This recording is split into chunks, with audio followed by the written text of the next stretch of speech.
محترم حاضرین مجلس و حاضرات، ہماری خوش قسمتی کا اللہ تعالیٰ ہم کو تحدید سے نعمت کے ساتھ شکر ادا کرنے کی ہمیں توفیق عطا فرمائے۔ دنیا کے عام اعمال کے روح کے اعتبار سے جو کچھ عمل کرتے ہیں اس عمل کے بدلے کا ہم کو اور آپ کو اندازہ ہوتا ہے۔ اس لیے حدیث پاک میں کہا گیا ہے کہ انما الاعمال بالنیات، اعمال کا دارومدار نیتوں پر ہے، اور جو عمل بغیر نیت کے ہوتا ہے وہ معلق رہتا ہے اور اس کا پورا فائدہ حاصل نہیں ہوتا۔ اس لیے عمل سے پہلے نیت ضروری ہوتی ہے۔ ہمارا آپ اس بات کو اچھی طرح سے جانتے ہیں کہ روزہ رکھتے ہیں تو نیت کرتے ہیں، نماز پڑھتے ہیں تو نیت کرتے ہیں۔ ایسے ہی سارے اعمال کا دارومدار نیتوں پر ہے، اور نیت کے اندر اس بات کا احساس ہوتا ہے کہ میں یہ عمل کر رہا ہوں۔ روزے کی نیت کرتے ہیں تو آدمی کو یہ تو نہیں ہوگا کہ روزے کا احساس نہ ہو، روزے کی نیت کر لیں۔ اسی طریقے سے نماز پڑھتے ہیں تو نماز کے اندر میں آدمی کو پہلے یہ احساس ہوتا ہے کہ میں نے وضو کیا اور میں اپنے آپ کو پاک کیا ہوں اور اس قابل بنا ہوں کہ میں نماز ادا کر رہا ہوں، تو نماز کی نیت کرتا ہے۔ میرے دوستوں، میرے بھائیوں، ان نمازوں، ان اعمال کی نیتوں کو اعمال کے لیے ضروری قرار دیا گیا، لیکن ہم کو اور آپ کو اس بات کا احساس ہوتا ہے کہ روزہ اللہ تبارک و تعالیٰ نے امت پر فرض کیا ہے، نماز امت پر فرض کی ہے، یہ امتیوں کی شان ہے اور امتیوں کی پہچان ہے۔ بین العبد و بین الکفر ترک الصلاۃ او کما قال علیہ الصلاۃ والسلام، کہ جو مسلمان نماز کا اہتمام نہ کرے، نماز اور کفر کے درمیان میں صرف نماز کے پڑھنے کا فرق ہے۔ اسی طریقے سے روزے کا معاملہ ہے، اسی طریقے سے دین کے اور اعمال کا معاملہ ہے، لیکن جتنے اعمال کریں گے تو آپ کو یہ احساس ہوگا کہ اللہ نے ہم پر فرض کیے، اس کے لیے ہم کر رہے ہیں، لیکن ان عملوں کے مقابلے کے اندر میں اس عمل کا کیا مقام ہوگا کہ جس کو اللہ تبارک و تعالیٰ نے امت پر فرض نہیں کیا بلکہ انبیاء پر فرض کیا تھا۔ امت پر جن اعمال کو فرض کیا ہے اس کی عظمتوں کا عالم یہ کہ بغیر نماز کے کافر اور مومن کے درمیان میں فرق صرف نماز کا ہے، بالفاظ دیگر یہ کہ جو نماز کا منکر ہو جائے، نماز کا منکر کافر ہے، نماز کا چھوڑنے والا فاسق ہے، کافر نہیں ہوتا وہ، بلکہ نماز اگر چھوڑ دے تو وہ فاسق ہوتا ہے، گناہگار ہوتا ہے، لیکن نماز کا اگر کوئی انکار کر دے تو وہ تو کافر ہے۔ تو جو امت پر اللہ تبارک و تعالیٰ نے فرض کی ہے اس عمل کے بارے میں کہ آدمی اس کا ارادہ کرتا ہے اور نیت کرتا ہے اور یہ سمجھتا ہے کہ اللہ تعالیٰ نے امت پر اور ہم پر فرض کی ہے اس لیے کہ مسلمان ہیں، اور وہاں پر اپنے آپ کو متوجہ کر لیتا ہے کہ میں نماز کے قابل بنا ہوں، میں نے وضو کیا ہوں، میں غسل کیا ہوں، اور وقت کا بھی میں نے تعین کیا ہوں، اور اس وقت میں نماز پڑھتا ہوں۔ سمجھ میں آ رہی بات؟ یہ تو امت کا احساس ہوتا ہے کہ اللہ نے ہم پر فرض کیا، لیکن اس عمل کا کیا مقام ہوگا جس کو اللہ نے امت پر۔ اب اگر کہو میلاد کی خوشیوں کا منانا فرضوں کا فرض ہے تو غلط نہیں ہوگا۔ فرضوں کا فرق اگر نہ کہوں تو یہ تو کہا جائے گا کہ یہ ایمان کی پہچان ہے، ایمان کی پہچان ہے، اور جن کو اس مہینے کے اندر میں اس میلاد کا احساس نہ ہو اور میلاد کی خوشیوں کی فکر نہ ہو اور اس کے لیے اپنے آپ کو تیار نہ کریں، قابل مبارکباد ہے آپ میں سے ہر ایک وہ بچہ، ہر ایک وہ میری بیٹی اور بہن اور ماں، اور ہر ایک وہ بوڑھا اور جوان اور بچہ کہ جن کو اللہ تبارک و تعالیٰ نے منتخب فرما کر، موٹی زبان میں کہوں تو چھٹائی کر دیا اللہ تبارک و تعالیٰ نے کہ نہیں جو دوپہر سے تیاری کرے اور آج ہی کل کے آنے کا ارادہ کر لے۔ یہ بات یقین کے ساتھ میں کہی جا سکتی ہے کہ کیا کہ اگر کل کے آنے کا ارادہ کر کے محفل میلاد کے ارادے کے ساتھ میں اگر کوئی چلے جائے اور اس کی موت اگر آ جائے تو یہ محفل میلاد کے منعقد کرنے والے میں تو خدا اس کے نجات کا ذریعہ بنا دے گا۔ رخ ہے یہ کہ اللہ تبارک و تعالیٰ کو اپنے محبوب کی محبت کا اظہار مقصود ہے۔ اللہ تبارک و تعالیٰ کتنی محبت کس انداز سے کیا اس کو نہیں دیکھے گا کہ تم نے 10-20 لاکھ روپے خرچ کیا لیکن یہ ضرور دیکھے گا کہ تمہارے دل میں کتنی تمنا ہے، کتنی خواہش ہے کہ میں بھی اپنی محبوب کی محبت میں اپنی ذات سے اپنے وقت کو، اپنی جان اور اپنے مال کو میں بھی خرچ کروں، یہ تو ضرور دیکھے گا۔ اور یہ بات میں نے جو عرض کی کہ آج کا ارادہ کل کے میلاد مصطفیٰ میں آنے کا اگر ہو اور اس درمیان کے اندر اس کی موت واقع ہو جائے تو اس کے ارادے کے اعتبار سے، چونکہ حدیث پاک میں فرمایا گیا کہ مومن کے بعض اعمال سے بہتر اس کی نیتیں ہوتی ہے، نیتوں پر اللہ تبارک و تعالیٰ عمل سے زیادہ بعض اوقات نواز دیتا ہے۔ تو جس عمل کی نیت میرے مصطفیٰ کی محبت کے ساتھ میں ہو، اس نیت کی برکت یہ نہیں ہوگی کہ کل کے اگر آنے کی سچی نیت اگر ہم نے اور آپ نے کر لی ہوگی، وقت کی پابندی کی اور عظمت کی، محبت کی اور میرے آقا کے محبت کی، تو بے فکر ہو کر ہمیں جانا چاہیے کہ ہم نے ٹکٹ لے لیا ہے اپنے آقا کی محبت کی غلامی کا۔ موت آ جائے کوئی فکر کی بات نہیں، مر جائے دنیا چھوڑ جائے کوئی فکر کی بات نہیں، بلکہ ہماری قبر میں تو یہ سند ہوگی کہ ہم نے کل کی مغرب میں آنے کا ہم نے ارادہ کیا اور میرے محبوب کی محبت کی محفل میں آنے کا ہم نے ارادہ کیا تھا۔ حدیث میں بھی آتا ہے کہ کوئی بچہ اگر حافظ قرآن بننے کے ارادے کے ساتھ میں اگر الف با تا شروع کیا ہو اور وہ اگر مر جائے تو خدا اس کے سچی نیت کی بنیاد پر اللہ تعالیٰ کامل حافظوں میں قیامت موڑ سے اٹھائے گا۔ تو نیت کی برکت ہے کہ اگر یہاں سے آج تو آپ حضرات کا آنا قابل مبارکباد ہے۔ اب اس میں کس کو کیا گریڈ ملے گا اور کس کو کیا ملے گا وہ تو نہ میں تمہارے بارے میں کہہ سکتا ہوں نہ تم میرے بارے میں کہہ سکتے ہو، یہ تو تم خود جان سکتے ہو تمہارے دل کی کیفیات کے اعتبار سے۔ اگر آنا مجبوری کے لیے ہے، بوجھ سمجھ کر ہے، خواہش کی بنیاد پر ہے، کوئی اور بنیاد پر ہے تو اتنا گریڈ کم، اور آنا لائے گا نہیں ہے، آنا بہترین کام کی چیز ہے۔ کیوں کہ جو محفل میلاد کی محفلوں کے اندر آ جائے وہ بھی، اور جو ان محفلوں کو عظمتوں کی نگاہ سے دیکھے وہ بھی محروم نہیں ہوگا۔ رب کا نظام اپنے محبوب کی محبت کے اظہار کا عجیب ہے، کوئی محبت کی نگاہ سے بھی اگر دیکھے گا تو اللہ تبارک و تعالیٰ اس کو بھی محروم نہیں کریں گے۔ اب ذات محمد تو ظاہری طور پر ہمارے سر کی آنکھوں سے ہمارے سامنے نہیں ہے، لیکن ذکر محمد قائم مقام بن جاتا ہے۔ کیا ہو جاتا ہے؟ جب ذکر محمد قائم مقام بن جاتا ہے تو پھر خوشیاں مناؤ محفل خانقاہ محمدی کے میلاد والوں، قائم مقام ذکر محمد بنتا ہے تو پھر عشق محمد کا کیا مقام ہوگا؟ عشق محمد کا کیا مقام ہوگا؟ آپ لوگ یہاں پر لنگر کھانے کے لیے تو نہیں آ رہے، یا کوئی اور مجبوری تو نہیں ہے کہ آپ کو آنے پر 10-20 ہزار روپے یا 200-400-500 روپے ہدیے تحفے تو نہیں دیے جا رہے ہیں۔ آ رہے ہیں تو کسی نہ کسی صورت میں، کسی کے پاس میں ذرہ ہے تو کسی کے پاس میں سیر 2 سیر ہوگا، کسی کا کچھ معیار ہوگا، کسی کا کچھ معیار ہوگا، کچھ نہ کچھ ہوگا۔ اور آنے کی جو بنیاد ہے کسی نہ کسی درجے میں نفاق سے خلاصی کی دلیل ہے کہ ہم منافق نہیں ہیں، ہم آقا سے کسی نہ کسی درجے میں محبت رکھنے والے ہیں، اسی لیے وہی ذوق اور وہی شوق ہم کو کھینچ کر لے کر آ رہا ہے۔ دینی محفلوں میں آدمی شریک ہوتا ہے کہیں علم کو حاصل کرنے کے لیے، کوئی نئی باتوں کے سننے کے لیے، کسی شخصیت کی بنیاد پر اور کسی بڑے آدمی کی بنیاد پر، یا کوئی اور وجوہات کے ذریعے سے، کوئی مجمع کے کثرت کو دیکھ کر یا کوئی اور چیزوں کی وجہ سے۔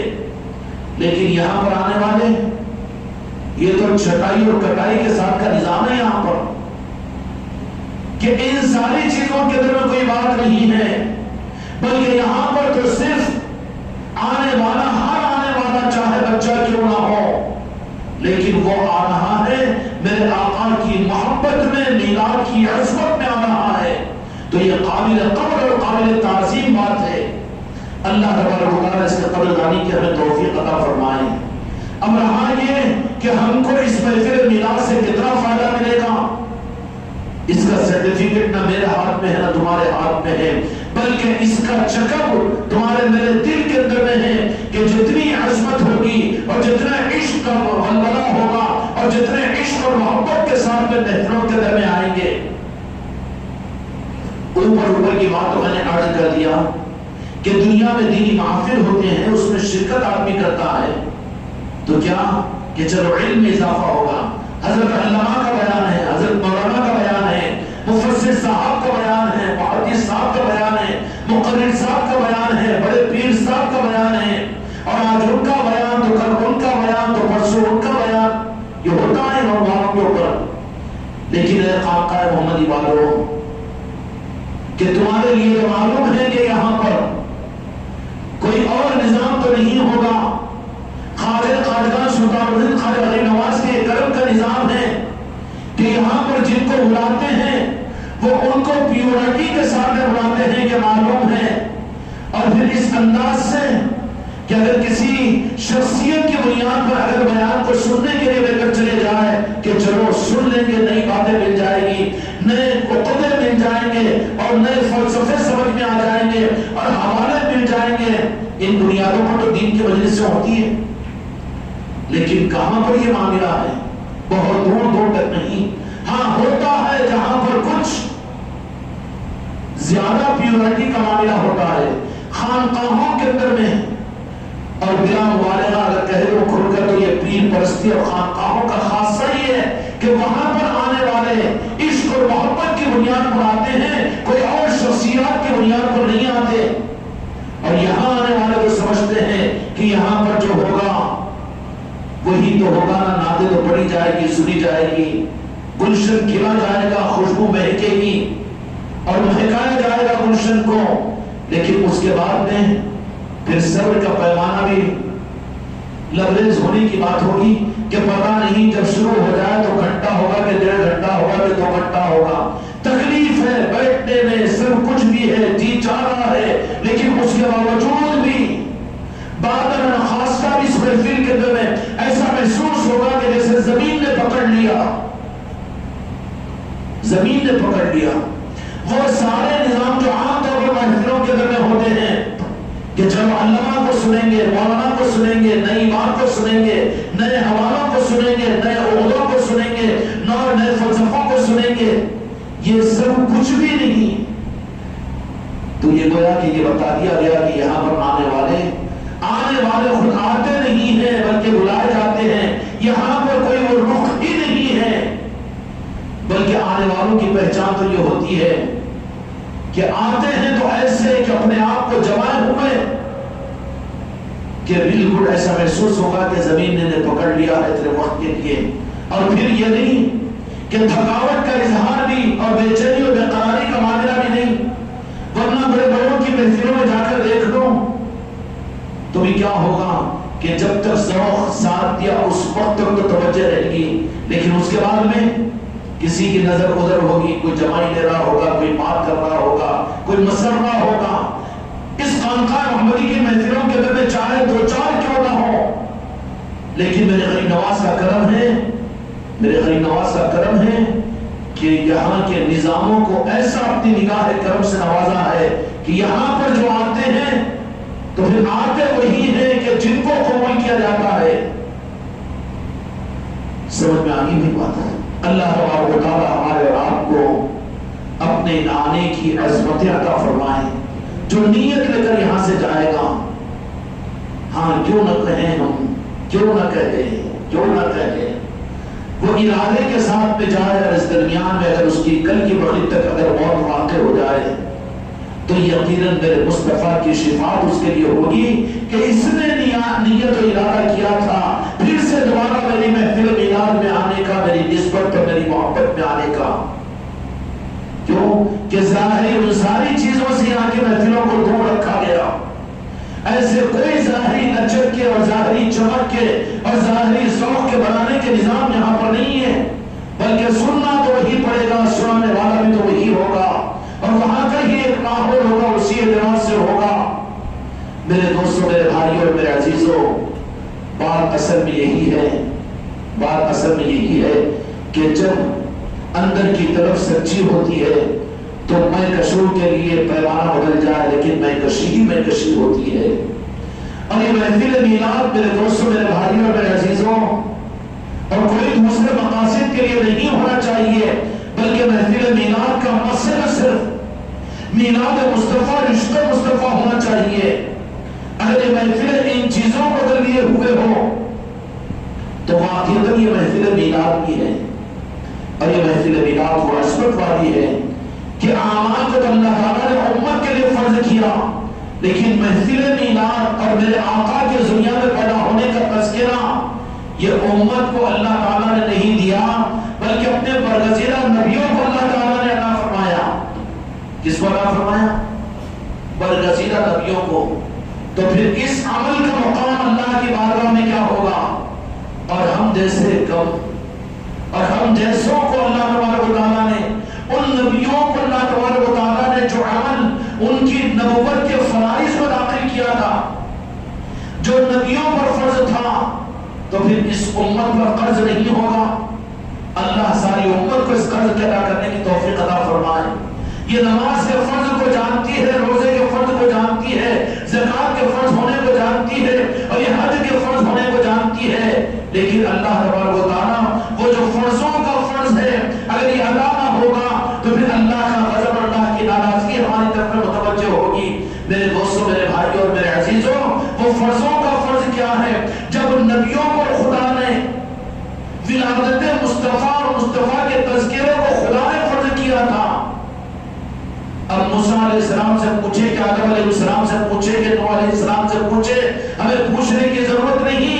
وہ قرآن پاک جو 30 باروں کا تمہارے میرے ہاتھ کے اندر میں ہے، اسی قرآن سے اگر پوچھ لیں گے تو وہی قرآن کہہ لے گا، وہی قرآن کہہ لے گا کہ کیا کہ اللہ تبارک و تعالیٰ نے انبیاء اکرام علیہ السلام سے بھی عہد میثاق کے اندر میں اللہ نے یہ وعدہ لیا، اور اللہ نے ان کو عرش الہی پر نبیوں پر فرض کیا.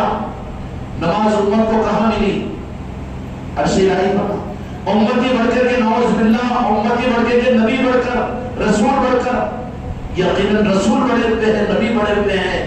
تو امت کو نماز بھی اللہ نے عرش پر عطا فرمائی، لیکن نبیوں کو جو فرضیت کا حکم دیا نماز نہیں دیا تھا، بلکہ میرے آقا کے میلاد کا تذکرہ اور آپ پہ دنیا میں آنے کا اعلان کرنے کا حکم دیا تھا. نبیوں کو نبوت کے فرائض میں دیا تھا. تو بتا ان کے غلام امتیوں کے اوپر یہ فرضوں کا فرض نہیں ہے جو سب کو سارے فرائض کو ادا کرے؟ لیکن اگر یہ فرض کو ادا نہ کرے تو اس امت کے اوپر یہ قرض ہوگا.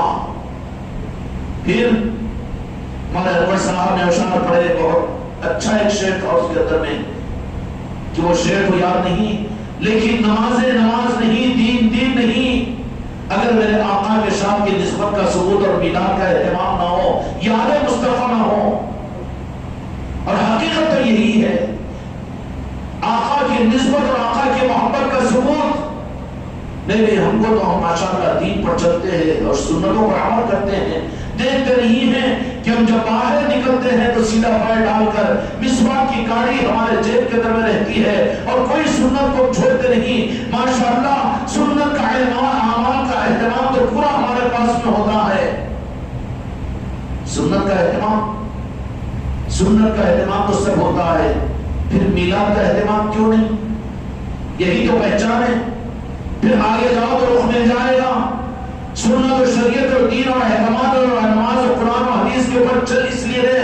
ہو سکتا ہے کہ تمہاری اپنی مجبوری ہو کہ اپنے آپ کو مسلمان ثابت کرنا، اور اپنے آپ کو آخرت میں اور جہنم کے ڈر اور خوف سے ڈرنے والے بندے تو خدا کو پسند نہیں ہے، بلکہ رب کا کانسیپٹ ہی یہ صرف یہ ہے کہ تم میرے محبوب سے محبت کا ثبوت دو اپنی زندگی میں. نماز پڑھو تو میرے محبوب کی نسبت کی وجہ سے، عمل کرو تو میرے محبوب کی نسبت کی وجہ سے. اگر تم نے میرے محبوب کی محبت کے کانسیپٹ کو چھوڑ کر اگر تم نے بڑے سے بڑا بھی عمل کیا، میرے پاس مردود ہے، قابل قبول نہیں، تو پھر ہماری سنت اور ہماری شریعت پر عمل کرنا بغیر عشق مصطفیٰ کے تو ضائع ہو جائے گا. اور کیسے ضائع ہوگا کہ نہیں ہوگا یہ بات نہیں، بلکہ عقیدے کی بنیاد پر یہ ہے کہ رب العالمین اپنے محبوب کی حیات ظاہرہ کے اندر میں وہ امت کا طبقہ جنہوں نے سر کی آنکھوں سے میرے مصطفیٰ کو دیکھا تھا، انہی کے اندر میں ایک طبقے کو وہ ظاہر کر دیا کہ جو عمل میں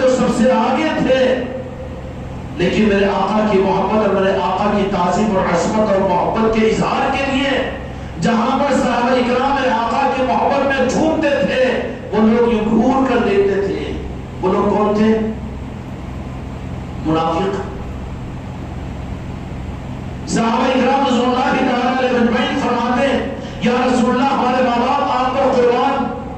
ذرا یوں دیکھتے ہو نظر کو پلٹا کر. کیوں؟ اس کی کیا ضرورت ہے؟ قرآن دیتی ہے، قرآن ہمارے پاس میں ہے نا. گستاخی اور بے ادبی اور منافقوں کی پہچان تھی، منافقت کی پہچان تھی. اب ہمارے لیے منافقت کی کیا پہچان ہوگی؟ معاف کرنا میرے بچوں کو یہ اعزاز کی چیز، یقیناً یہ اعزاز کی چیز ہے. اور یہاں پر آ رہے ہو تو پھر یہاں پر کوئی بڑا اعتبار نہیں، لیکن اتنا تو ضرور ہے کہ ہم کو اور آپ کو میرے مصطفیٰ اپنی محبت کی دلیل دیں گے، کیونکہ میلاد میں تم آ رہے ہو میلاد کے اہتمام کے لیے. اور کوئی ظاہری غرض اور ظاہری مجبوریاں تمہاری نہیں ہے، اور کوئی ظاہری اپنے عقدوں کا معلوم کرنا، علم کا حاصل کرنا، بڑے علماء کا اور علماء کا بیان سننا، یہ بھی یہاں پر کانسیپٹ نہیں ہے. لیکن اس کے باوجود جس ذوق اور شوق کے ساتھ میں یہاں پر تم آ رہے ہو، چاہے وہ 2 4 5 کیوں نہ ہو، لیکن یقیناً ان محفلوں میں آتے تو وہی ہے جن کو بلایا جاتا ہے، اور پھر وہ دیوانے ہوتے ہیں، وہ عاشق ہوتے ہیں. ورنہ جہاں پر عشق نہ ہو وہاں پر تو آدمی بہت کچھ اپنے اغراض و مفادات کو بھی تو درمیان میں رکھتا ہے. اور جس عشق کے اندر میں عشق مجازی کے اندر بھی اگر وہاں پر عشق مجازی میں دیوانگی اگر نہ ہو تو پھر اس سے عشق مجازی کو بھی مکاری کہا جاتا ہے. تو یہ تو پھر عشق حقیقی کا معاملہ ہے. یہاں پر تو محبت ہے، اور یہاں تو فریفتگی ہے، یہاں پر تو عشق ہے. کیوں بھی سمجھ میں آئے گی بات؟ یہ آ جانا یہ خود اس بات کے ہمارے ایمان کی دلیل ہے. لیکن محفل میلاد کا اہتمام، ارے اتنا زیادہ سنت و شریعت پر اہتمام کرتے ہو، کرواتے ہو، گلی گلی گھوم کر تم دعوت دے رہے ہو، سب کچھ کر رہے ہو، لیکن محفل میلاد کیا ہوتی ہے؟ محفل میلاد اپنے ایمان کی سند ہوتی ہے. کیوں پھر اس سے دور ہے؟ کیا پھر یہ محرومی کے لیے واقعتاً میرے آقا کے حیات مبارکہ کے اندر بھی کوئی ایسا طبقہ ہے جن کو ان چیزوں سے اور شعبہ عشق سے، میرے مصطفیٰ کی محبت سے دور رکھ کر کوئی پہچان دی گئی؟ ہاں، پہچان نہیں دی گئی، بلکہ پہچان کے ساتھ میں قرآن مجید میں سورہ منافقون نازل کی گئی. کیا نازل کی گئی؟ سورہ منافقون نازل کی گئی. سورہ مومنین بھی ہوگی نا، لیکن وہیں پر سورہ مومن نہیں کی قرآن پاک میں. سورہ منافقین میں نازل اللہ تبارک و تعالیٰ نے کی ہے. کیوں نازل فرمائی؟ لیکن بتاؤں اور آگے کی بات کہ اللہ تبارک و تعالیٰ نے قرآن مجید کے اندر میں سورہ کافرون نازل فرمائی تو 4 آیتیں ہیں، لیکن سورہ منافقین کو نازل فرمایا تو پوری ایک سورت ہے، بہت بڑی سورت ہے. کیوں؟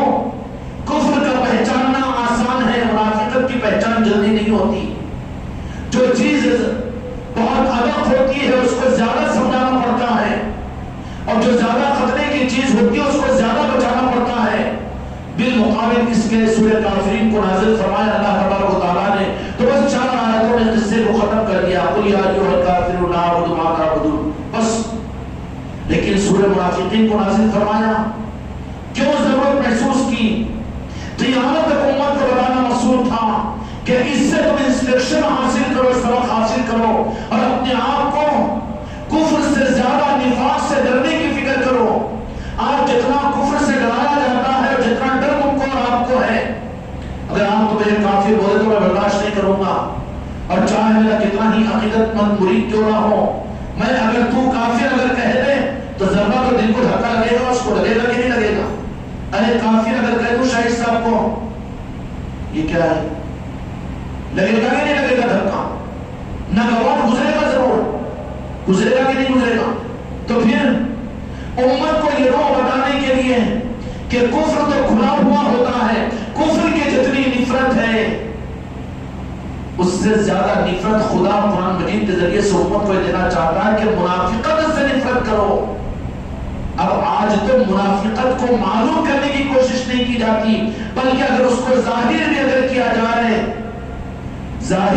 کیا جائے تو کانٹے چبھتے ہیں اور قدموں کے اندر میں چرکے لگتے ہیں، اور اور دل بے چین و بے قرار ہو جاتا ہے۔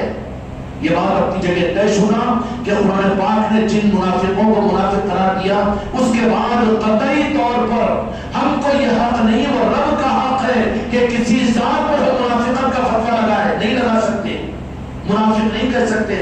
اس کے اعمال کے اعتبار سے اس کے کفر کا فتویٰ دے سکتے ہو، لیکن منافقت کا فتویٰ ہم کسی کی ذات پر نہیں دے سکتے، لیکن اس کی پہچان، اس کے اعمال وہ بتا دیں گے، اور اس کو بڑی تفصیل کے ساتھ میں اللہ نے قرآن مجید کے اندر بیان فرمایا۔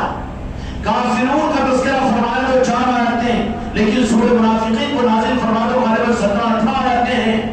پھر اللہ تبارک و تعالیٰ نے منافقوں کے معاملات کو اتنا وزن کیوں رکھا ہے؟ اس لیے کہ کافروں کا پہچاننا آسان ہے، اور کافر باہر کے لوگ ہوتے ہیں اور ان کے ظاہری کفر کے اوپر کفر سمجھ میں آ جاتا ہے، لیکن منافقت یہ دل کے اندر کا مرض ہے، پہچاننا بہت مشکل ہے۔ سمجھ میں آئی بات؟ اب یہ بیان کے اوپر یہ بات سوچ لیں کہ کافروں کی نفرت کتنی ہے۔ اگر کوئی کافر کہہ دے تو کتنی نفرت آتی ہے، اور اپنے کو کافر کہنے کو کوئی تیار نہیں ہوگا، ہے کہ نہیں؟ لیکن اس سے زیادہ اللہ نے متوجہ فرمایا کہ اپنے دل کو ڈٹولو کہ کہیں نفاق تمہارے اندر میں نہ آ جائے، تو پھر کتنا زیادہ ضروری ہے کہ منافقت کو ہم اپنے اندر میں ڈٹولیں۔ اور منافقت کی پہچان کیا ہے؟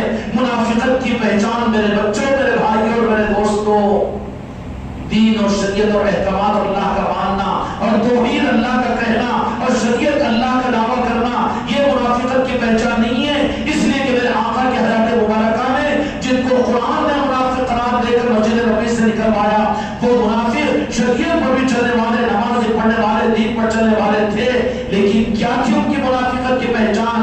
ان کو میرے آقا کی محبت کے نظام اتنے برداشت نہیں ہوتے۔ منافقت کی صرف پہچان یہی ہے، ہم کو سارے اعمال تو اچھے لگے، لیکن عشق مصطفیٰ، میلاد مصطفیٰ، عظمت مصطفیٰ، تعظیم مصطفیٰ، محبت مصطفیٰ، یہ کانسیپٹ آتے ہی اگر ذرا کھاندے اچھالنا شروع ہو جائے یا دل بھی نہ لگنا شروع ہو جائے تو میرے بچے کی منافقت کی پہچان ہے، ذرا دل کے اندر سے نکال رکھتے۔ کفر اتنا برا نہیں ہوگا، کافر تو جہنم میں جائیں گے، لیکن میرے مصطفیٰ نے فرما دیا، میرے آقا نے فرمایا کہ کافروں سے پہلے منافقین کو جہنم میں ڈالا جائے گا۔ وہ جو کھلے ہوئے منافق تھے سیمپل کے لیے دے دیا اللہ تعالیٰ نے، لیکن قیامت تک اس امت کے اندر بھی جو میرے آقا سے محبت نہ رکھنے والے ہوں گے، جو دین کو تو لے لے، قرآن کو تو لے لے، شریعت کو لے لے، اور اس کے بعد میرے مصطفیٰ کو اپنے دل میں نہ لیں، اور برخلاف اس کے بے ادبی اور بدعقیدگی اور میرے آقا کی گستاخی کرے، زبانیں میرے آقا کی عظمتوں کے خلاف میں چلائے، بدعقیدیوں کی راہ پر اپنے دلائل کو دے اور قرآن کو استعمال کرے، یہ منافقین کی پہچان ہے۔ مسجد نبوی کے اندر میں صحابہ کرام رضوان اللہ تعالیٰ علیہ بیٹھے ہوئے تھے، دو جہاں کے مالک میرے آقا محمد رسول اللہ صلی اللہ علیہ وسلم کہ جو مال غنیمت آتا تھا اس کو تقسیم فرما رہے ہیں۔ صحابہ کرام رضوان اللہ تعالیٰ علیہ اجمعین کی طرف مال کی نہیں ہوتی تھی، بلکہ چہرے مصطفیٰ کے تکنے کی ہوتی تھی۔ کہیں کی ہوتی تھی؟ یہ ایمان کی پہچان ہے۔ جیسے اشارہ کیا نا، میں یہ انعام کا حماقت نہیں کر سکتا ہوں میں، لیکن خواجہ جی کی چوکھٹ کا کرم یہ ہے کہ یہاں پر آنے والے نہ بیان کو سننے کے آتے ہیں، نہ مقتدیوں کے لیے آتے ہیں، نہ نئے بیانات کے سننے کے لیے، نہ علم اضافے کے لیے آتے ہیں، بلکہ آتے ہیں جو اٹکے ہوئے ہیں میرے مصطفیٰ کی محبت میں آتے ہیں۔ معلوم ہے کہ 2 دن سے جو تھا تیسرے دن وہی ہوگا، اور 30 دن کے بعد وہی ہوگا، اور ہمیشہ یہاں پر وہی ہوگا، معلوم ہے۔ اس کے باوجود رکتے نہیں ہیں۔ کوئی اگر انجانا سوال کرے ان کے تو سمجھ میں بھی نہیں آئے گا، کیونکہ ایک ہی بات کو اگر ایک ہی طرح سے اگر سنتا رہے اور ایک ہی سے سنتا رہے تو پھر ذہن اور دماغ اکتا جاتا ہے، اور یہ چاہتا ہے کہ ذرا ٹیسٹ چینج ہونا۔ لیکن یہ آنے والے دیوانوں کا خانقاہ محمدی کا معاملہ یہ ہے کہ یہاں پر یہ ذوق اور کچھ بھی نہیں، ایک لگن ہے، جیسے لوہا ہے کہ مغناطیس سے جڑا ہوا ہوتا ہے، کھینچنے سے بھی دور نہیں ہٹتا، اسی طریقے سے خانقاہ محمدی کے اندر میں کوئی یہ تقاضا تک نہیں کرتا کہ ذرا دوسرے اور بھی نظاموں کو قائم کیجئے یہاں پر، اور بھی شروع میں یہاں پر چلا، لیکن اس کے بعد میں تو خواجہ قادگان نے ان چیزوں کو بھی یہاں پر کہا کہ نہیں، کوالٹی کے لوگ ہم کو بنانا ہے،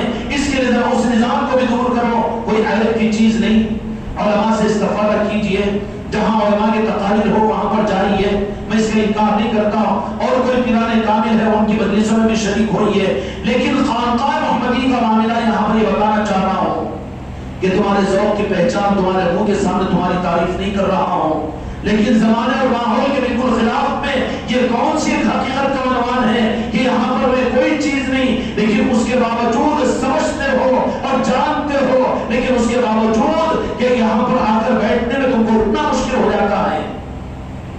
یہ تو صرف میرے آقا کی محبت اور حقیقت کی وہ چاشنی ہے کہ چاہے سنانے والا ہو کہ نہ ہو، چاہے سنے کہ نہ سنے، نعتیں ہو کہ نہ ہو، بیان ہو کہ نہ ہو، اور مجلس ہو کہ نہ ہو، لیکن ہم کو تو کسی طرح سے آنا ہے۔ سمجھ میں آئی بات؟ میرے آقا مال غنیمت تقسیم فرما رہے ہیں، صحابہ اکرام رضی اللہ عنہم کا نظر نہ مال غنیمت کی طرف میں ہوتی نہ کثرت کی طرف میں ہوتی۔ مسجد نبوی کے اندر میں وہ مخلص صحابہ اکرام رضی اللہ تعالی اجمعین بھی جو رہتے تھے، آگے نماز پڑھتے ہی نکل جانے والا ایک طبقہ تھا جس کو دیکھ کر صحابہ بھی کرتے تھے، بھائی فرض نماز ہو گئی سنتیں پڑھ لینا۔ سنتیں بھی میرے آقا کے زمانے میں مسجد میں نہیں پڑھی جاتی تھی، کیونکہ گھروں کو بھی قبرستان پر بناؤ، میرے آقا نے فرمایا۔ لیکن اب کا ہمارا معاملہ یہ ہے کہ اب یہ کہہ دیا جائے کہ سنتیں کیا نہ پڑھو تو یہ مسجد تو بڑی اچھی ہے اور سنتوں کی بھی چھٹی دے دیں گے، دین میں رخصت چاہ رہا ہے تو اس لیے کم از کم بحالت مجبوری سنت مسجدوں میں ہی پڑھ لو۔ حالانکہ میرے آقا کے حیات مبارکہ کے اندر میں مسجدوں میں نفل اور سنتیں نہیں پڑھی جاتی تھی، بلکہ فرض مسجدوں میں پڑھتے اور اپنے گھروں میں جا کر سنت اور نفلوں کو ادا کرتے تھے۔ لیکن اگر ہم کو یہ چھٹی دے تو سنت ہی غائب ہو جائے گی، بدعت بھی غائب ہو جائے گی نا۔ اس لیے تو اچھا ہے کہ مسجدوں ہی کے اندر میں پوری ادا کر لیں، ماحول کی وجہ سے یہاں پر تو آنے والا مسجد نبوی کے اندر میں ایک مجمع وہ ہوتا کہ جو فرض ادا کرے بس اپنی فرض ادا کر کے اور نکل کے وہاں سے نکل جاتے تھے۔ لیکن اس کے برخلاف بھی ایک صحابہ کا طبقہ وہ رہتا کہ جو منشا مصطفیٰ کو معلوم کرتے ہوئے اپنے سروں کو چھپائے ہوئے اور سودیدہ انداز کے اندر میں حدیث کے اندر میں الفاظ آتے ہیں کہ صحابہ اکرام رضی اللہ تعالی عنہم میرے آقا کو راس یوں نہیں دیکھتے، آنکھ نکال کر دیکھتے رہتے، لیکن میرے آقا کی نگاہ مکرم و محترم جیسے اس صحابی پر پڑتی تو فوراً نظر کو چھپا لیتے اور انتظار میں رہتے۔ یوں زودیدہ کا مطلب بلی کی نگاہ کو زودیدہ بولتے ہیں، وہ مطلبی نظر، کئی کی نظر، مطلبی نظر، زودیدہ، کیونکہ ادب کے خلاف سمجھتے کہ آنکھوں میں آنکھیں ڈال کر دیکھیں، اس لیے زودیدہ نگاہ صحابہ کرام کی اور زودیدہ کی تفصیل معلوم ہو جانے کے لیے بلی خالہ کی بات ہے کہ وہ دیکھتے رہتی نا، آپ دیکھے تو آپ پوچھ لیتی، نہیں تو پھر آپ کھول دیتی، نہیں جی شاہد صاحب کو معلوم ہوگا۔ زودیدہ نظر صحابہ کرام رضی اللہ تعالی اجمعین مجمع مسجد نبوی کے اندر بیٹھے پہ نماز ہو گئی، لیکن بعض تو وہ ہوتے جو نماز پڑھتے ہی نکل جاتے، اور پہلے پھوٹی سے نکلنے والے بھی کون ہوتے؟ وہی ہوتے، لیکن وہ صحابہ کرام رضی اللہ تعالی اجمعین بیٹھے ہوئے اپنی جگہ بیٹھے ہوئے رہتے اور دیکھتے رہتے میرے آقا کے چہرے انور کی طرف میں، اور جب میرے آقا نظر ڈالتے تو اپنی نظروں کو چھپا لیتے، ادب اور عظمت اور تقدس کا پیکر بنے ہوئے مسجد نبوی میں رہتے۔ تو ایک مرتبہ مال غنیمت تقسیم ہو رہا ہے، صحابہ کی لالچ اور صحابہ کی تمنا مار نہیں، جو مارے ٹھوکر مار کر وہ صحابی بنے، جو آل اولاد ہے ان کو قربان کرنے کی نیت سے وہ صحابی بنے۔ مقام صحابی کا مقام کیا ہے معلوم ہے؟ وہ صحابی نہیں ہے وہ صحابی کہے، بلکہ صحابہ کی حقیقت یہ ہے کہ صحابی وہی ہے کہ جنہوں نے اپنی سانسوں کو بھی میرے مصطفیٰ کے لیے قربان کر دیا ہو، بیچ دیا ہو، وہ صحابی تھے۔ ان کو طلب نہیں تھی دنیا کی، ان کو خواہشات نہیں تھی کہ سرکار کی محفل میں بھی پہنچنے کے بعد میں وہاں پر بھی چلو اپنے دنیا کے کچھ کاموں کے لیے دعا کر لیں گے، قبول ہو جائیں گے۔ ایسے جنہوں نے میرے مصطفیٰ کی بارگاہ میں آ کر اپنی دنیا کے لیے سوال کیا اور میرے آقا نے تین مرتبہ کو نظر انداز کیا۔ ایک آقا ہے حدیث کے اندر میں حضرت بلتا جو مسکین اور غریب تھے مدینہ منورہ کے اندر میں، ایک دو بکری تھے جس کا دودھ نکالتے اور پھر وہ اس طریقے سے بہت قسم پرسی میں زندگی گزرتی رہتی، لیکن دماغ میں ڈال دیا کسی نے کہ قبول ہوتی ہے دعا میرے آقا کی، ایک دعا کیوں نہیں لیتے اپنی دنیا کی برکت کے لیے؟ حدیث کی بڑی کتابوں کے اندر سائے ستہ کی حدیث میں واقعہ موجود ہے۔ اس لیے ضرورت اپنی جگہ ہے، رب ہے وہ ہمارے لیے رب کافی ہے۔ اب اپنی دنیا کے لیے میرے بچوں، میرے مریدوں اور میرے خلیفاؤں، اپنی دنیا کے معاملات کو تو رب سے مانگو، پیر سے تو نسبتیں مانگو، کیونکہ دنیا دینے والا وہ رب تمہارا وعدہ کیا ہوا ہے کہ کسی روح کو روزی پہنچانا میرے ذمہ ہے۔ رب العالمین اللہ نے فرمایا، جو رب نے اپنے ذمہ لیا اور پھر کہا کہ مجھ سے مانگو میں خوش ہوتا ہوں، نہ مانگنے والوں سے میں ناراض ہوتا ہوں، ہے کہ نہیں؟ اب پیر سے بھی بار بار کہو تو پیر تو ناراض ہو جائے گا۔ اچھا جو پیر بھی بھروسے پر ہوگا، مریدی کے اندر خوش ہوگا، یہ تیرا کام بنا تو میرے اتنے تیرے اتنے، وہ تو دکان چلائے گا وہ۔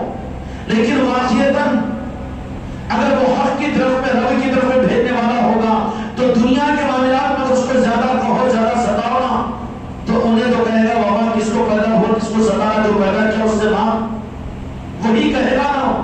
اور یہ اللہ کی تعلیمات یہ نہیں کہ اپنے کو خدا منوائے، بلکہ اولیاء اور عارفین سچے پیروں کی پہچان تو یہ ہوتی ہے کہ اپنے کو منوا کر وہ رب کو بجھواتے ہیں، رب کو منواتے ہیں۔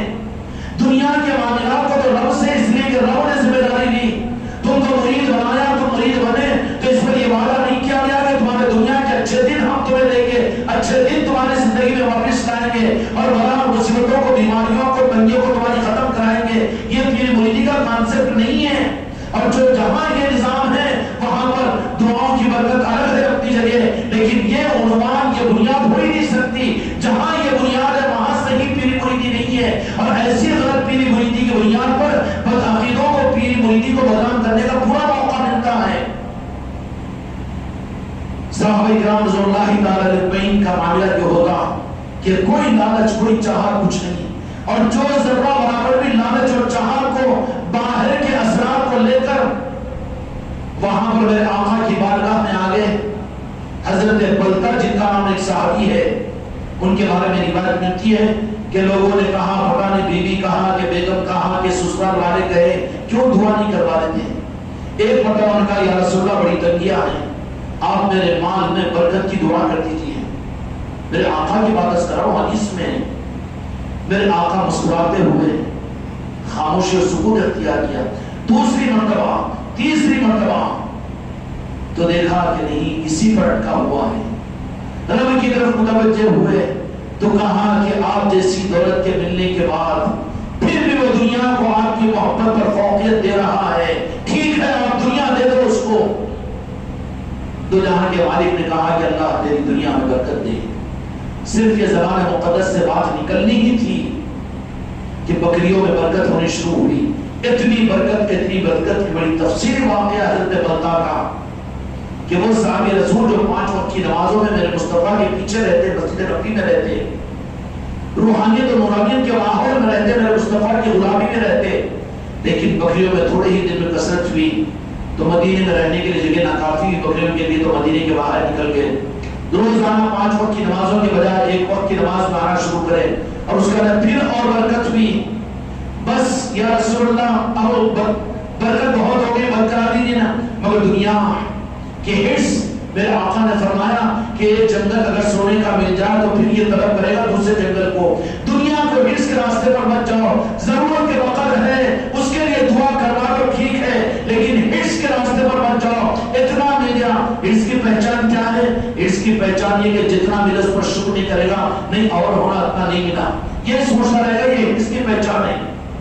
اللہ تعالیٰ ہمارے آپ کے دل کو دنیا کے حرص سے محفوظ فرمائے۔ ضرورت ہے، ضرورت کے لیے تو ٹھیک ہے، اللہ تبارک و تعالیٰ سے بھی مانگو، اللہ والوں سے بھی مانگو، غوث و خواجات سے بھی مانگو، بندت الطاق سے بھی مانگو، لیکن ضرورت کے وقت حرص کے لیے، حرص کی پہچان یہ ہوگی کہ جتنا ملا اس کے اوپر شکر نہیں کرے گا، بلکہ نہیں نا ابھی ہونا، یہ حرص کی پہچان ہے۔ حرص نہیں، حرص تو وقت پر رہنے والے صحابی کو میرے مصطفیٰ کی محفل میں ساتھ میں رہنے والوں کو بھی ہلاک کیا۔ مدینے سے دور ہو گئے ایک نماز کو، اس کے بعد پھر اور باہر نکلے، پھر کیا ہوا، جمعہ آنا شروع ہوئے، نسبتیں کٹ گئی، مسجد نبی کا تقدس ختم ہو گیا، میرے آقا کی صحبت کو چھوڑ کر دور ہو گئے۔ بہتر تھی ان کے لیے بکریوں کی برکت، دنیا کی برکت نہیں نا، محرومی کا باعث تھی۔ پھر اس کے بعد میں کیا ہوا، اور دور ہو گئے، بکریاں اور کثیر ہو گئی، لاکھوں کی بکریاں ہوں گی، تو مدینے کے باہر بہت دور چلے گئے، سال میں 1 مرتبہ آنا شروع کیے۔ نہیں ذرا کام ہوتا ہے، اب کہاں سے آنا ہوتا، اتنا نہیں ہوتا رہا نہیں. برکت والی دنیا ہے تو اس سے زیادہ آنا شروع کرے گا تو. اس لیے اللہ سے دنیا کا سوال کرو تو برکت والی دنیا کا سوال کرو. ڈائریکٹ اٹھا کر دنیا کا سوال نہیں کرنا، یا اللہ یہ بھی کام بنا دے وہ بھی کام بنا دے، یا اللہ والوں کے پاس بھی، یا اگر کوئی کامل ہے تو اس کے پاس میں بھی یہ کروا دیجیے نہیں کہنا، بلکہ میرے حق میں جو بہتر ہے وہ کروانے کی دعا کرنا چاہیے. یا ولی نواز میرے حق میں جو بہتر ہے وہ مجھے عطا کیجیے یہ مانگنا چاہیے. راجن شاہ ولی میرے حق میں جو بہتر ہے وہ مجھے دلوائیے. یہ نہیں کہ میرا یہ کام بھی کر دو، یہ کام بھی کر دو، اس کام کے اندر میں تیرے لیے پھنسنا اگر ہو جائے تو محروم ہو جائے گا نا. نتیجہ یہ نکلا کہ آخر میں ایسے صحابی رسول جو روزانہ میرے آقا کی بارگاہ میں رہتے تھے، اب پھر سال گزر گئے لیکن میرے آقا کے دربار میں نہیں آ سکے. حتیٰ کہ میرے آقا کے پردہ فرمانے کی اطلاع بھی ہوئی تب بھی نہیں آ سکے. اتنا محروم ہو جاتا ہے آدمی، حق کے نظاموں سے دور ہو جاتا ہے. اس بدبخت دنیا اور اس خراب دنیا کی وجہ سے، دنیا کی محبت کی وجہ سے نتیجہ یہ نکلا کہ زکات کا فرض. تو وہاں پر بھی سوچنا شروع کر دیا کہ کیا کہ مسلمانوں سے بھی ٹیکس لیا جائے گا. زبان دماغ کتنا کام کرتا ہے وہاں پر. جب تک تھے حالات قابو میں، ایمان کی نسبت سلامت تھی، سب کچھ اپنے لیے ثابت سمجھتے تھے. لیکن رخ جب بدلا، نارائن پاک مصطفیٰ سے جب رخ بدل گیا تو پھر کیا زکات مسلمانوں کے لیے بھی ٹیکس اتنی زبردستی، کیا اتنا کرنا پڑتا ہے، کیا یہی کرنا پڑتا ہے؟ کچھ دنیا کا کام ہے نہیں کیا یہی خانقاہ کا نظام اور یہی نظام اور یہی کرنے کا، اب اس کے علاوہ کچھ نہیں. نتیجہ یہ نکلا کہ حضرت غلطان تو جہاں کے مالک اس دنیا سے پردہ فرما گئے. ایک وفد پہنچا میرے آقا کی حیات مبارکہ میں کہ مال کی زکات اتنی فرض ہے تمہارے اوپر. تو زبان سے کہہ دیا کیا تو جہاں کے مالک کی زکات اور اللہ کی فرض کیا ہے؟ مسلمانوں کے لیے ٹیکس نہیں ہے زکات. جزیہ تو غیر مسلموں سے لینا چاہیے، مسلمانوں کو بھی ٹیکس دینے کے بجائے لینے کا کیا نظام ہے یہ؟ میرے آقا نے فرما دیا کہ برباد ہو گیا، وہ برباد ہو گیا، دنیا کو لے کر وہ ہلاک ہو گیا. حضرت ابوبکر رضی اللہ عنہ کا زمانہ آیا، احساس ہو گیا، بہت بڑا ایک ریوڑ لے کر بکریوں کا روٹوں کا آئے حضرت ابوبکر رضی اللہ عنہ کے زمانے خلافت میں کہ ابوبکر اسلام کے لیے. تو کہا کہ جس کی زکات کو لینے کے لیے میرے آقا نے منع کر دیا، ابوبکر کی جرات نہیں کہ تمہاری زکات کو ابوبکر لے. حضرت عمر رضی اللہ عنہ کے زمانے میں بھی آئے لیکن زکات کو قبول نہیں کیا گیا. میرے بھائیوں، میرے آقا کی میلاد، میرے آقا کی محبت میں دنیا کو داخل مت کرو، اور پھر ان محفلوں کے ذریعے سے اپنی دنیا کا ارادہ اور نیت مت کرو. کیونکہ منافقت کی پہچان یہی ہے کہ ان نورانی نسبتوں کے درمیان آدمی دنیا کو شریک کرے. اور منافقت کی پہچانوں میں سے پہچان یہ ہے کہ جتنا ملے شکر نہ کرے، بلکہ جتنا ملے اس کو کم سمجھے اور ذرا حرص پیدا ہو جائے. یہ منافقت کی علامتیں ہیں. اور منافقت کی پہچانوں کے اندر میرے آقا کی مجلس کے اندر میں مال غنیمت تقسیم ہو رہا ہے، صحابہ کرام کی کوئی تمنا نہیں، ایک ایک کو کہہ رہے کہ فلاں ابن فلاں، اچھا یا رسول اللہ فرمائیے یہ لو مال غنیمت، یہ لو مال غنیمت، یہ مال غنیمت. مال غنیمت کو بازو رکھتے پھر جا کے میرے آقا کے چہرے انور کو دیکھتے رہتے، کیونکہ آنے والے چہرے انور کی زیارت کے لیے آتے ہیں، وہ مال کے لیے نہیں آتے. اور اتنے ہی میں ایک بیچارہ انہیں آیا جس کو نکالا گیا مسجد نبوی سے، اور جن کے لیے اللہ نے قرآن پاک میں سورہ منافقین پوری سورت کو نازل فرمایا، وہ بھی آ گیا دیکھتا صحابہ کرام اللہ تمہیں کو مال غنیمت دیا جا رہا ہے کہ اٹھاؤ بچے کو جاؤ بولو باہر، نیند آ رہی تو باہر جاؤ، بیٹا یہاں نہیں بیٹھنا. مال غنیمت کو لے رہے بازو رکھ رہے لیکن چہرے پر کو مال غنیمت کا ہوش بھی نہیں ہے. اب انہیں آیا مسجد کے اندر میں، آپ نے دیکھ رہا ہے کہ صحابہ اکرام کا مال غنیمت کی طرف میں نظر نہیں ہے، اور ان کی نظریں تو مال غنیمت کو چھوڑی بھی ہے اور سرکار کو ہی تک رہے ہیں، اور پھر عاشق بن کر ادھر ہی کو توجہ ہیں اور میرے آقا تقسیم کر رہے ہیں. تو سب کو دیکھنے کے بعد میں اندر ابال آتا ہے نا، منافقت کا ابال آیا، اور اس نے کیا کہا، یوں ٹیڑھی نظر سے میرے آقا کی طرف میں دیکھا مسجد نبوی کے اندر میں، اور کہا نعوذ باللہ، بات وہاں تک آگے بڑھ جاتی ہے.